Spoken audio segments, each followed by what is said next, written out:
বন্ধুরা, আজকে তৈরি করছি আমি বেগুন দিয়ে সর্ষে ইলিশ। তার জন্য কড়াতে তেল দিয়ে দিলাম। তেল গরম হতে মাছ দিয়ে দিলাম। মাছটা ভালো করে উল্টে পাল্টে আমি লাল করে ভেজে নেব। মাছটা দেখুন আমার ভালোভাবে ভাজা হয়ে গেছে। আমি এবার আস্তে আস্তে তুলে নিচ্ছি।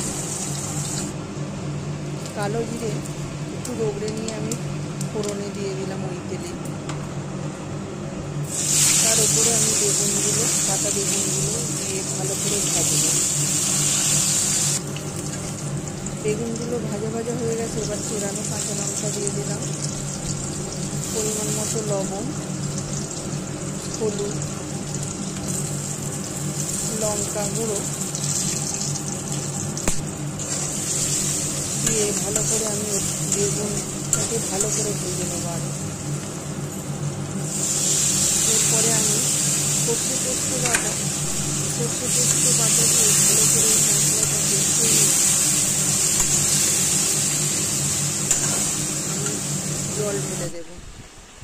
জল ঢেলে এটা ভালো করে ফুটবে, তার উপরে মাছটা দিয়ে দেব।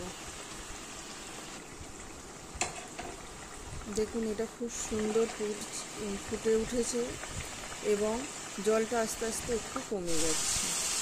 এবার আপনারা যেরকম রাখবেন, আপনারা যেরকম ঝোল খাবেন সেরকম ঝোল রাখবেন। আমি একটু গায়ে গায়ে রেখেছি। এটা হয়ে গেছে, আমি এবার নামিয়ে নিলাম। আপনি এবার এটা ভাত দিয়ে খান, খুব সুন্দর লাগবে। ভালো লাগলে অবশ্যই সাবস্ক্রাইব করবেন এবং কমেন্ট করবেন।